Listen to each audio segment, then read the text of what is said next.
This episode is brought to you by CBS All Access.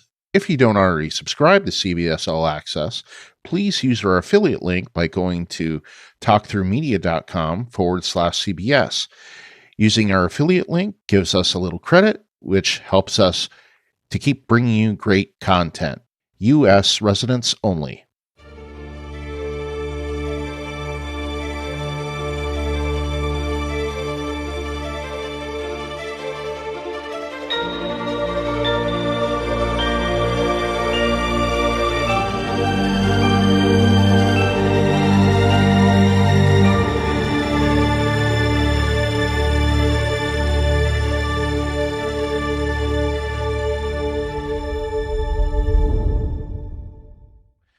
Hello, and welcome to episode 2 of the Star Trek Picard Cast.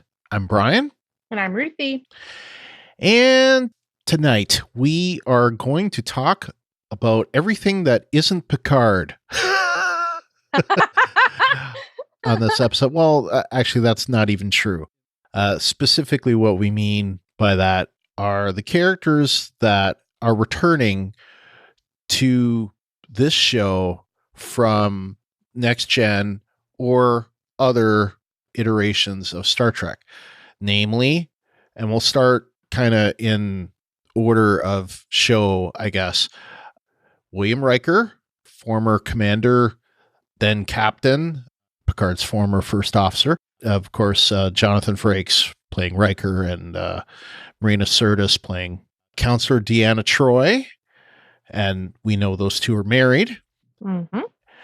We also have Data / before, probably not / lore, and whether or not that android is actually there or is in dream sequences or whatever. But we know that Brent Spiner probably playing Data is in this show.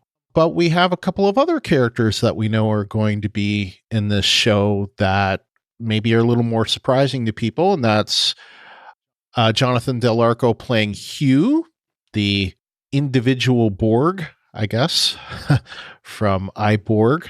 Mm-hmm. And then from Star Trek Voyager, the other liberated Borg that we know, 7 of 9, played by Jerry Ryan. So we're going to talk about like what we think they're doing in this show. Like, why are they here?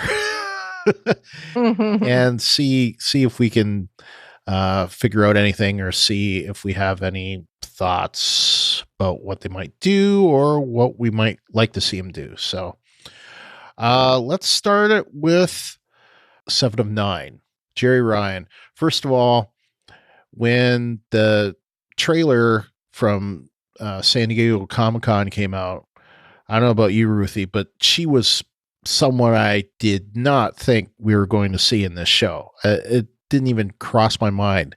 Mm-hmm. But the more I think about it, and more I think of Picard's past and, you know, how many times he's had run-ins with the Borg, it makes total sense for her to be in this show. Yeah. Well, especially based on all the stuff that we've seen so far. Right. It sort of indicates that there's something going on with some Borg related thing. I mean, there's that pretty blatant, that one trailer, I can't remember, I think it was Right. the first or second trailer, obviously. Right. Where it says, you know, XYZ days until since last assimilation, you know, a little Right. play on the whole 985 days since the last accident. Right. You know, that kind of a thing. Like, this many days since anyone has been assimilated. Woohoo! Fist bump. So, you know, it makes sense that they would pull the characters who are formerly members of the collective into this show, which makes me wonder also if they're going to bring the other Borg that were liberated from Voyager, if they're going to bring those characters into the show, which maybe they will, maybe they won't. I mean, you never know. It also has to do with, is that person available? Do they want to? The one I always remember, Ichev, I think he's no longer, I think he died, didn't he? I don't know. I don't. Yeah, and Voyager is the show of the Star Treks. Voyager is the one that it's been the longest that I've actually gone through and watched it. Because You mean the longest time since? Yeah, I did a rewatch of Enterprise prior to Discovery starting, and I've seen TOS enough times that I can pretty much remember the episodes almost by rote at this point. But Voyager, unlike some of the other, like even Deep Space Nine, I think was in syndication reruns more than Voyager was. Like I remember I've seen it playing in reruns.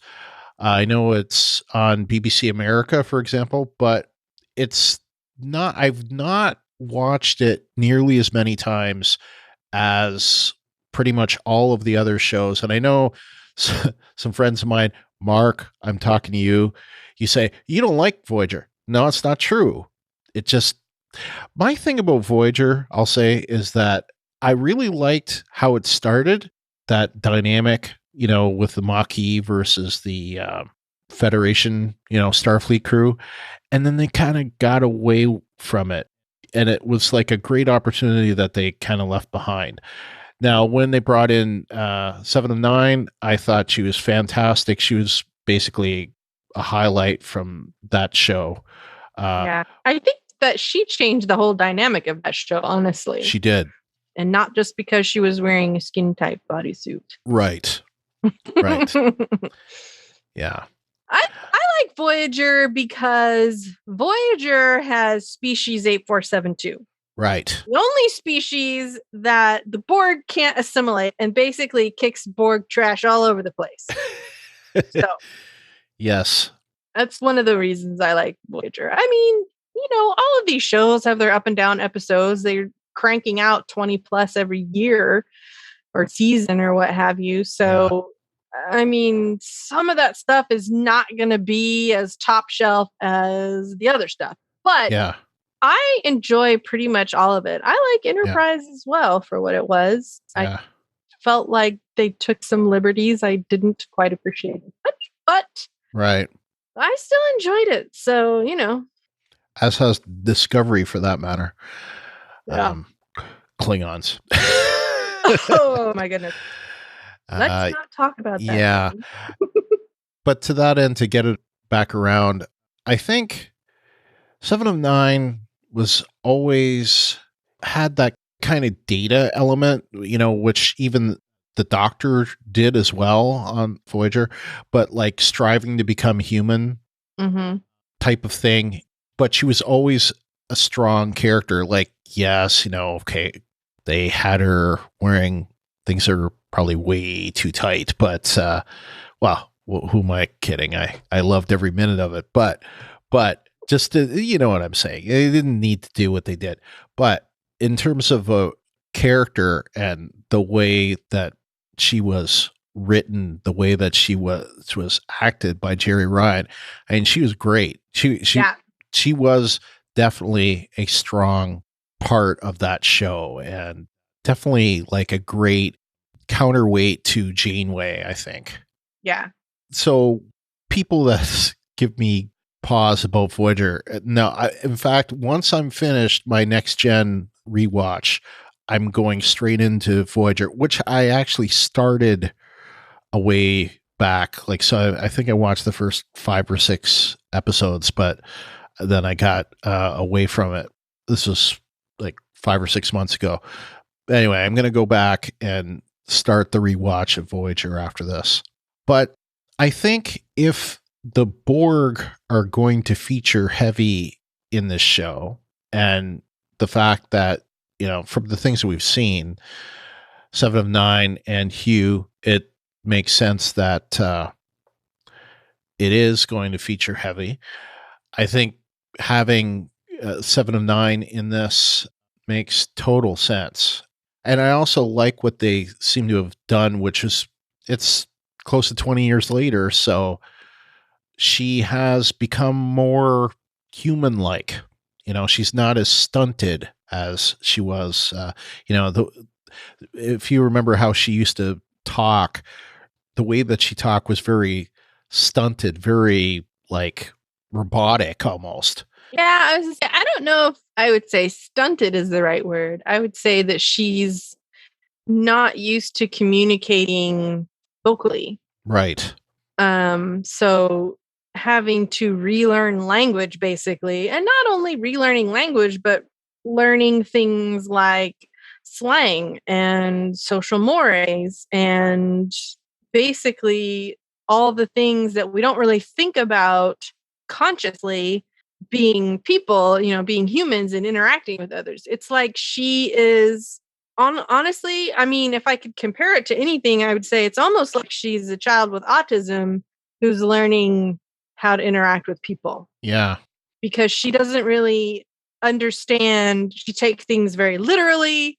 Like one of my favorite scenes from her is when Harry Kim is hitting on her, trying to fish around and ask out for a date. And she's like, "Oh, you wish to copulate?" And he's like, and because he's just like, I just wanted a date. I wasn't really angling for that. And, being an upstanding gentleman, he's like, I wasn't trying to go there all the way. So, that kind of thing is awkward for someone who's like, I mean, what do you say to that? I'm not going to say I don't want that, but at the same time, I'm like, it's not really what I was asking. So Right. it's made it very awkward for him. And of course, she being straightforward and not picking up on nuance and tone and inflection and those kinds of things. Like to her, the words are the words. They don't mean anything else. There couldn't be any secondary meaning, any innuendo, anything like that. She just, Right. It is what it is. Right. And I think that based on the trailers, she has learned how to, or I guess reintegrated into society. I mean, better. The vibe that I get from the trailers is that, she's going to be our superhero type of character. Yeah. She's definitely going to be awesome. Yeah. Or, maybe like the John McClane or something like that type of character. But we'll talk a little bit about the Borg in a sec. But I wanted to then bring in Hugh. So Hugh, if you don't know Hugh, of course, Ruthie knows Hugh, but listeners, if you're not terribly familiar with Next Gen or haven't watched it in a long time, Hugh is a Borg drone that they found on this planet that they were basically going to poison the Borg collective by sending in this, like, was it a shape that could not exist in nature or something?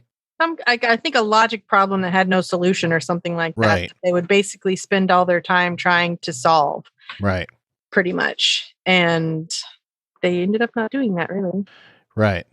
Instead, Hugh, which, I think he was originally third of 5, he instead became an individual and he went back into the collective, and apparently his node or whatever got all disjointed and discordant.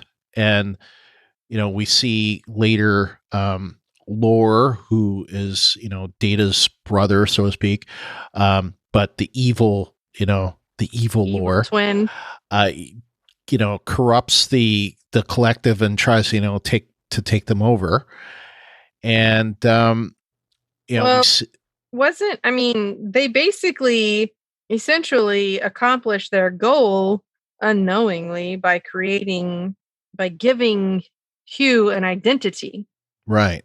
So they didn't do it by making this, unsolvable logic problem or whatever it was. They did it by making him a person and then sending him back. Right. And it seems like, at least at the time, that the Borg kind of like sectioned them off or something, so that they were disconnected from, like, it in other words, that didn't infect all of the Borg. It just, like, maybe that ship or whatever. I don't know. Yeah, and I think they kind of got shunted off and sort of ditched, basically. Right. And they had to fend for themselves, and they didn't really know how to do that. Enter lore. Right. And then, you've got the series finale of Voyager, where it seems like Janeway basically destroyed the Borg, or at least significantly curtailed them. I don't know. So I guess now we'll have to think, like, okay, so how do those two characters fit into this whole dynamic, and how does the Borg fit into this show? Do you? No idea, but I can't wait to find out. Yeah. And of course, we know that Picard has this history with the Borg, and he also has a history with Romulans. And it seems like in this show, the Romulans and the Borg are going to play a significant role, and possibly the Romulans, like, co-opting the Borg technology, or the Borg themselves. I don't know. But I guess our answer right now is we don't know. We know the Romulans are going to play a heavy part in it. Like, one thing that I've been looking at is they released a comic book, 3-issue like miniseries called Star Trek Picard Countdown. And at the time that we're recording this, it's Thursday, January 2nd. So basically, Picard is going to debut 3 weeks from the time of recording. Woo-hoo. Yep.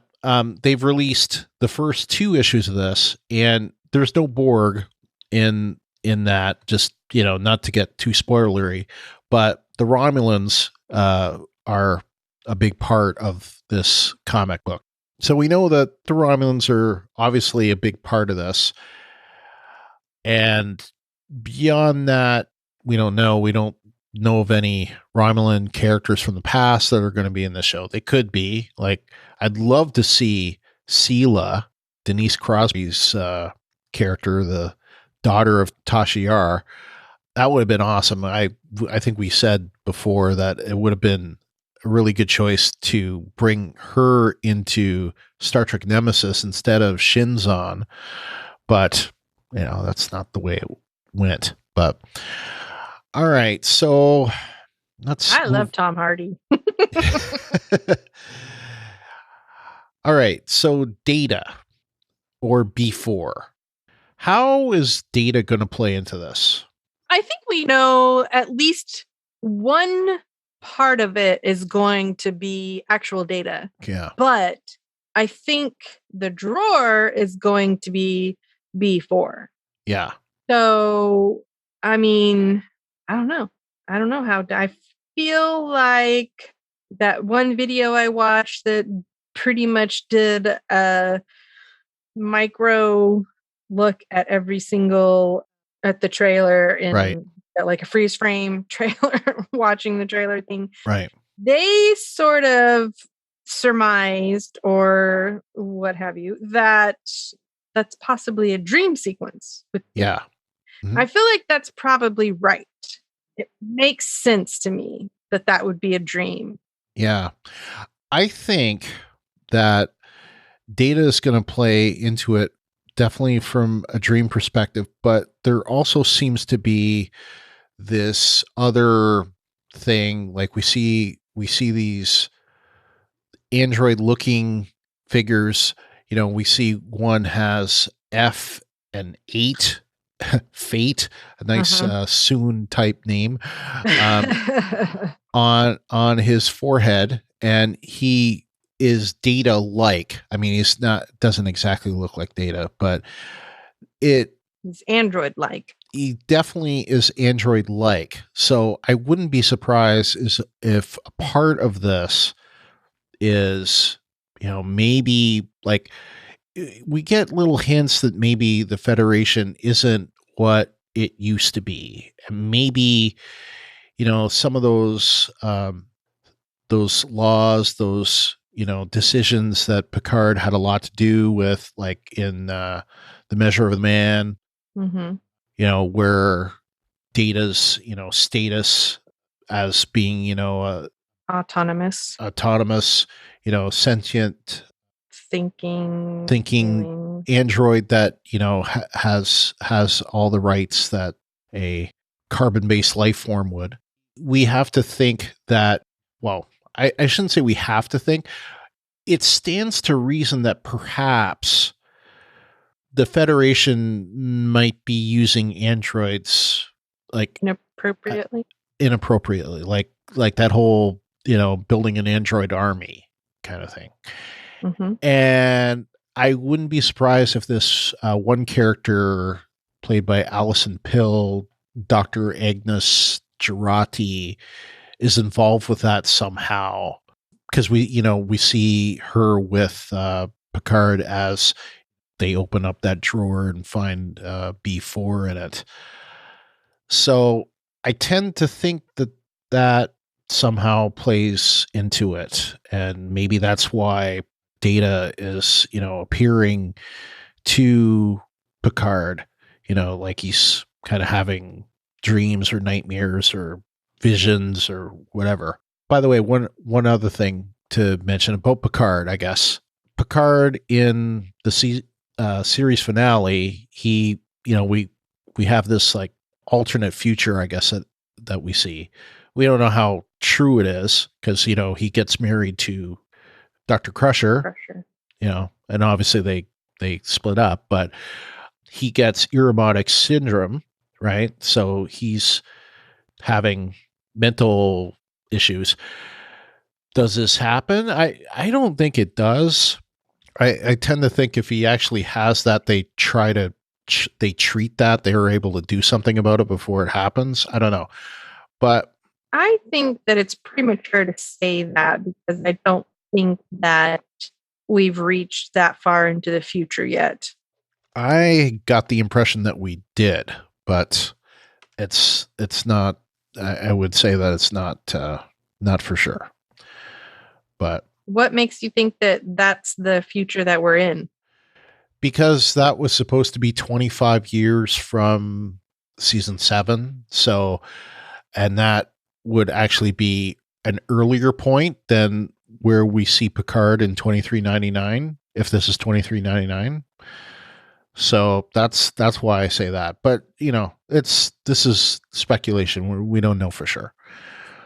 But anyway, getting back to Brent Spiner and Data and B4's character, I tend to think we're not going to see him in like actual but we might see him in flashback.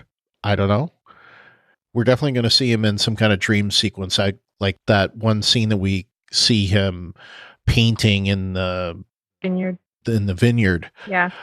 I think that we're definitely going to see him in some kind of dream sequence. We may see him on the holodeck. We may, because there's that one thing where he's playing poker with Picard. Well, we think that's what it is. But anyway, we see that one scene that was in the first trailer where Picard says, "I don't want the game to end." Anyway, so that could be dream. It could be holodeck. It could be something else. But I think a lot of this, the moral of this episode is we don't know for all this stuff. Now, I think where two characters where I think I do know how they fit in are Riker and Troy. We know that they're going to appear. We know that they're probably not we're going to see a lot of them. Now, the one commercial that came out on the NFL on Sunday, was it the 30th or 29th? When that came out, we see a lot more of Troy in that commercial. I don't know. Did you see that one? I haven't watched any more because I'm already excited. I don't need to be more excited. I just want to be surprised right now. Yeah. So I haven't watched any more trailers. There's not much in there. There are a couple of shots that we didn't see before, but one thing I notice is we see more of Troy in that commercial than we've seen before. So I think that's good. Like, I was kind of worried that the way that they pushed her in the New York Comic Con trailer, that she wasn't going to be very important in this. But I think, if Picard needs advice, I mean, going to Troy, I think, is probably a good thing to do. And Riker. I mean, and Riker, yes. Officer. I think I love the idea of those two getting involved, and even in a support position. But those two characters, those two people, served with him for 15 years, and they have not only become officers that he served with, but best of friends, and a big part of his life, I think. So I love the idea, especially, going to those two and just as a sounding board, or, maybe we don't know, like, are they retired? We know that they seem to be and have some house or some like thing out in the country. Seem to be retired, but we don't know. I mean, they're raising a family not on a ship. Right. And it doesn't really I mean, maybe there's, I guess, in the age of transporter technology, no far away is too far away. But it doesn't really seem like they're that close to San Francisco. No. But I don't think they could be. But then again, like you said, I don't think that you need to be too close to San Francisco to be part of Starfleet. Not in, $23.99. I think you beam over, or even taking a shuttle won't take long. So, yeah. If only. So, bottom line on everybody, I mean, I think the bottom line we have to say, we don't know how they fit in. We like that they're there. We know. Go ahead. I was going to say, I think that having the more people that they have that are from those shows that we have seen in the previous shows, so to speak, the old guard, if you will, I think the more shows that we have, or the more people, I mean, characters, yes, but actors especially, that we have, will lend more authenticity, yes, sort of. I agree. To it, more. It kind of makes it more. It seems more legit. I guess. More lifelike. Like Picard, if he just had an adventure that didn't have any of the Next Generation crew in it, I think that would be off-putting. Yeah, it would be I would kind of be a little sad, because after all, we watched these people for how many years, and they became, I mean, basically a family, they became part of our lives, more or less, and sort of seeing them together is like seeing, I mean, it would be like having, what's a modern equivalent? Batman with no Robin. Yeah. I guess. I mean, which we kind of do a lot anyway. That's really a bad example. Okay, bad example. But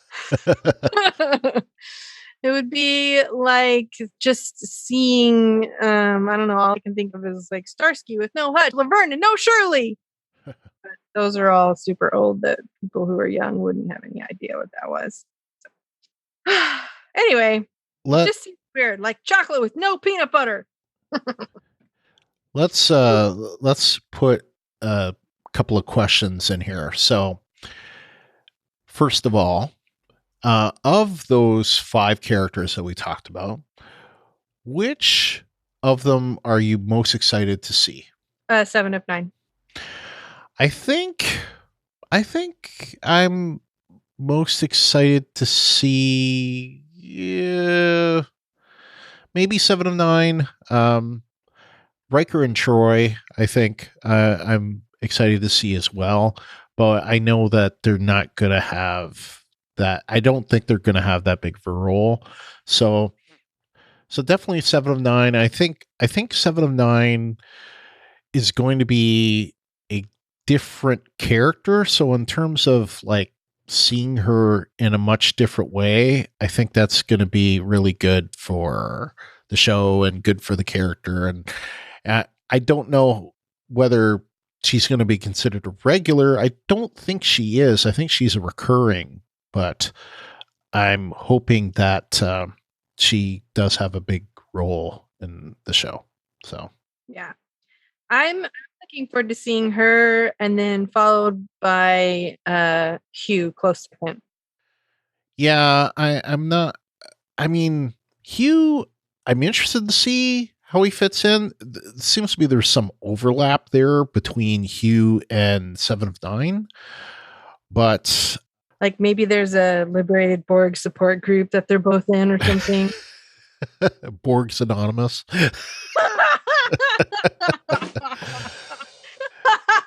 Yeah. Oh my gosh. Yeah, something like that. I don't know. I mean, it could be. How many other people do you think they liberate from the collective? Who knows? But I think I'm interested to see Hugh because I feel like he's sort of an enigma that wasn't really, for obvious reasons, not very fleshed out. Right. I mean, it kind of didn't really have time for that. But I loved him on The Closer and Major Crimes. So I think I'm looking forward to him because I really like the actor. So what did he play on those shows? Now that's, I know that The Closer kind of segued into Major Crimes, right? So, right. So he played the same character in both, and he was the medical examiner. Ah, okay. And he was pretty spectacular.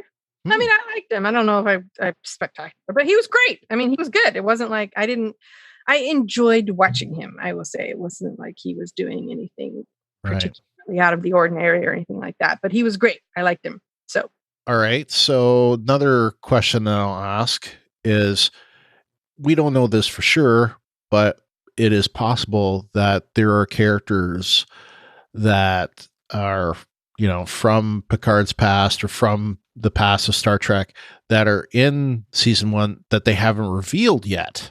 Mm-hmm.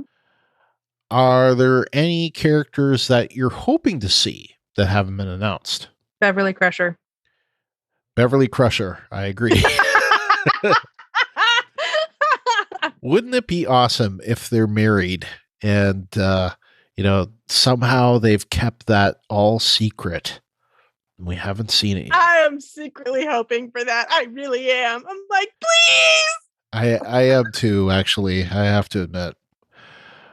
But I wouldn't be surprised if, you know, she's died or they never got together or be terrible. You know, something. Yeah. They totally got together. You have to think that they had. But I don't know. But probably after he was her captain. Right. Because I don't think that he could ever really fully relax being in charge of her, I guess, so to speak. You know, like being her being his subordinate. I don't really know how to say that any other way. But yeah. Yeah. I kind of feel like he wouldn't really be all the way comfortable with that kind of thing. Now, supposedly in Nemesis, there were some like deleted scenes, and I believe in one of them, Dr. Crusher was leaving the Enterprise to go head Starfleet Medical again, which she did before. But supposedly she was going to leave, so, you know, maybe they got into a relationship, you know, a long distance relationship or something after that fact. We don't know. But, and the fact that it was a deleted scene doesn't make it canon, but we know that that was written, and I believe that was like an actual scene that was filmed, but didn't make the actual final cut of the show. Any other characters that we'd like to see? LaForge? I love Worf. It's my favorite. Yes, Worf I would love to see, and I'll tell you something. In fact, I'm doing this rewatch. I mentioned a very rapid rewatch right now of Next Gen, and it just reminds me again. It's kind of like opening up the wound again of what Discovery did with the Klingons, and really, really going back and watching, the first 4 seasons of Next Gen. And, before that, in between seasons of Discovery, I did a rewatch of Deep Space Nine. Just seeing that, like, I don't understand why they had to change the Klingons. That was really dumb. And seeing, anyway, right now I'm doing the 2-part Redemption. I'm into part 2 Redemption, which was the season premiere for season 5. Klingon Civil War kind of thing. I really don't understand why they did that. But regardless, the fact that the Klingons look so different, and in season 2 of Discovery, they kind of, changed them back somewhat, but some adjustments. yes, but they still have kind of created an issue with Klingons. I would love to see Worf. I just don't know what he would look like. Hopefully, they would just kind of sweep, the Takovma look, the shaved Klingons with the, extra everything under the rug a little bit, and bring him back to a Berman era Klingon. But we'll see. I don't know. I have to think that at some point we're going to see Klingons. I mean, how could we do a Picard series and not see a Klingon? I mean, I have no idea. Yeah, I don't know. So who are you looking forward to, or who do you want to see? I would like to see Q. I don't know if we're going to see Q, but I would like to see Q. I would like to see maybe some characters from Deep Space Nine. Picard doesn't really have a relationship with them except O'Brien, but it would be kind of cool to see, like, on the Discovery podcast, you interviewed Nana Visitor. It would be kind of cool to have Kira or Dax. That would be another character. And, if you have Worf, having Dax in there, that's not a big stretch. I mean, no, they didn't, end up together, but, they were married. She ended up with Bashir in the end, but that would be cool. I would like to see what, happened with Deep Space Nine, but I'm not really expecting that kind of stuff. I'm just kind of throwing, spaghetti up on the wall and see what sticks. I guess, from Next Gen, I would say it would be kind of cool to see Barclay. I don't think I will. Yeah. But Q would probably be my number one. I would, no pun intended there. Number one. Yeah. I would like to see LaForge. Like I said, I totally agree with you about Crusher. That goes out saying. Who else? Who else would I like to see? Guinan would be another one. Oh yeah. And I think that would be totally possible. And I think very appropriate considering their relationship. Yep. I wonder if Whoopi's up for it. I believe she is. I know that she's been asked that question, and I think she is up for it. So that would be great if, I don't know if she'll end up being in season 1, but if any character would kind of just show up and, unexpectedly, I could totally see Guinan being that character.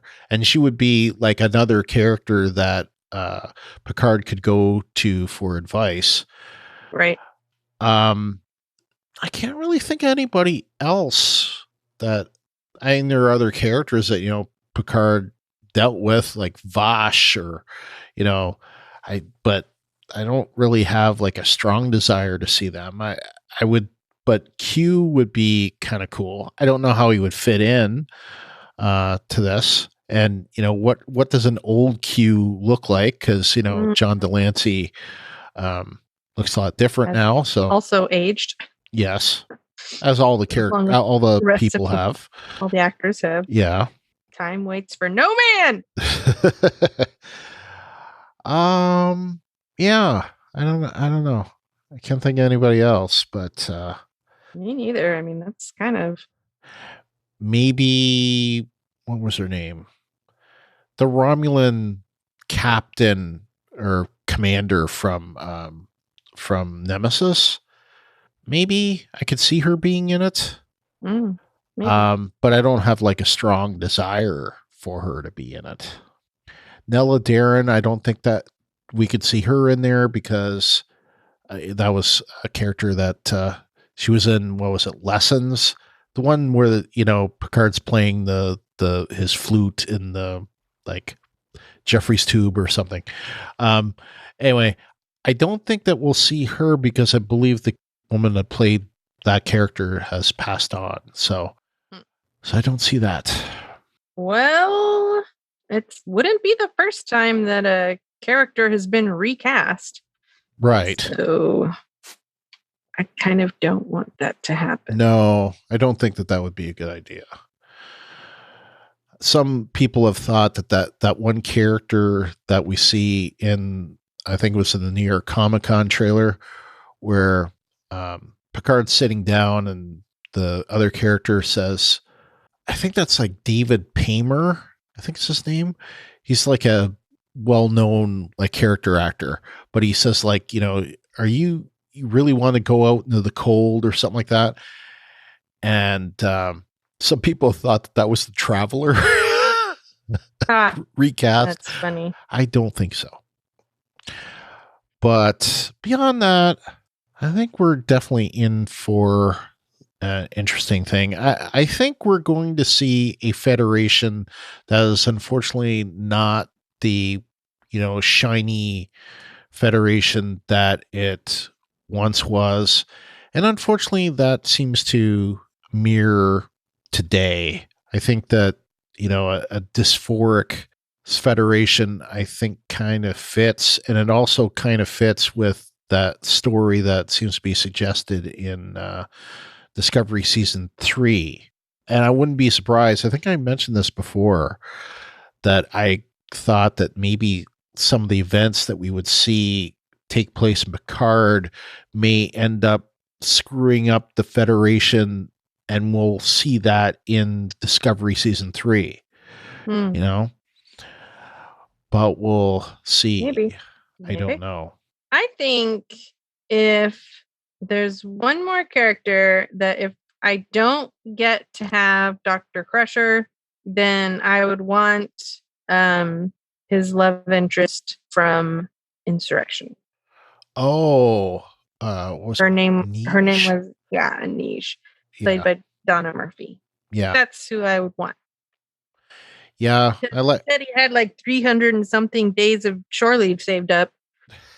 I mean, yeah, I think that would be good. Explain why he doesn't look as frail and elderly as they made him look in season finale. Oh, the series finale. Right. That was seriously. Yeah. Serious. All right. Well, and we kind of we should explain. We didn't talk very much about Picard this episode. The reason is because our next episode, our next episode is going to discuss the short trek, we believe anyway. At the time that we are recording this, we believe that the short trek is going to fit into the Picard story. So we will be covering that on the Star Trek Picard Cast, and we will also release it on the Star Trek Discovery podcast because all the short treks have been there. But anyway, so that'll be the next episode. But the next episode after that, we're going to do a roundtable episode. At least that's what we have planned, discussing Picard, and specifically what makes Picard a compelling character. And that is a topic that was suggested by our patron LT from NC. So we're going to do that as a roundtable. So what do you think, guys? So that's it. And We should mention that we would like to hear from you guys also about what you think makes Picard a character. You have thoughts. And for that matter, Tell us. the characters that we've indicated in here, 7 of 9, Hugh, Data, Riker, Troy, which of those, are you most looking forward to seeing, and which characters are you thinking we may see? And, which are you hoping to see? What do you guys think? So, that's it. Now, there's been some news that has gone on. I think we'll cover that in the short trek next time. So, we'll give that its due then. All right, so that's it for this episode. We'll be back in a week or so to discuss the short trek, Children of Mars. But until then, Ruthie, why don't you tell people how to contact us? All right. If you want to submit your theories and feedback, you can go to talkthroughmedia.com/feedback, where you can submit text or you can upload an audio file, I believe, correct? Yes. You can also 216-232-6146. Leave us a voicemail. You can send us an email, picardcast@talkthroughmedia.com, or you can post in our designated episode thread in our Facebook group, which is facebook.com/group/Star Trek TTM podcasts, or you can tweet us at Picardcast. And let us know all the questions that we asked, anything that we talked about. We want to hear your thoughts and opinions about that stuff too. Characters you want to see or hope to see, or who are you most looking forward to, or what makes Picard a compelling character, all that stuff. Let us know. A great way you can support us is to tell people about our podcast, share our content on Twitter and Facebook when you see it. And of course, if you're hearing us for the first time, remember to subscribe to us in Apple Podcasts or the podcast client of your choice. While you're there, give us a rating or review. And since the last time we released an episode, we did get a 5-star review from Captain Stevie C from the UK. So we have one single review out there in the interwebs, and it is on Apple Podcasts in the UK. So we'd love to see some reviews from other countries. But thank you so much, Captain Stevie C. Let's see. Beyond that, we want to, of course, we will be having some Patreon content coming out soon. In fact, before we started recording, Ruthie and I were kind of going through and discussing what that content might be. So we will be having some Patreon content for this podcast coming very soon. Editor's note: we will be recording our first Patreon call-in show Saturday, January 11th at 2 p.m. Eastern. Only Patreon supporters will be able to participate. And if you are a Patreon supporter, you will get instructions on how to participate on your patreon.com feed. So you should have received a message about it. This call-in show will run about an hour, and then those that want to stay on after that will be able to stay on for a so-called after-hours session, where it'll just be open discussion amongst whoever is still on, and that will not be recorded. But if you're a Patreon supporter, you will get a recording of the call-in show. Whether or not we release that to the regular feed is to be determined, but if we do, it'll be much later. But if you would like to participate or just listen in, you must be a Patreon supporter, and you can sign up at patreon.com/Brian and Ruthie. And if you are a Patreon supporter and you have ideas for a show, let us know. Yes. You want to be a Patreon supporter so that you can give us ideas for a show, you can do that too. Yes, and we would like to thank our Patreon supporters, Clint, Kyle, Fred, LT from NC, James, and our most recent supporter, brand new, Kim. Thank you so much, Kim, for joining us on Patreon. And we also want to thank James for increasing his Patreon support. So, Patronage. yes. Thanks, James. You're the best. Yes. And we have some Patreon content that's coming up involving possibly a couple of the patrons doing an episode before Picard comes out. If we do that, it will be covering the comic book. So the 3-part miniseries comic called Star Trek Picard Countdown. Yeah. So we're planning to do that, but we have not recorded that yet because the issue 3 has not come out yet. So beyond that, though, our next episode will be covering, as I mentioned, the short trek Children of Mars. And that'll also be cross-posted on the Star Trek Discovery podcast.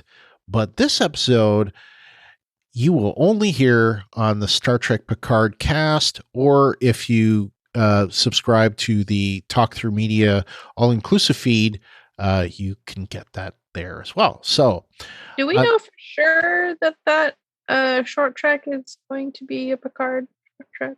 Yes. Okay. We do. But until next time, I'm Brian. And I'm Ruthie. Peace and long life. Live long and prosper.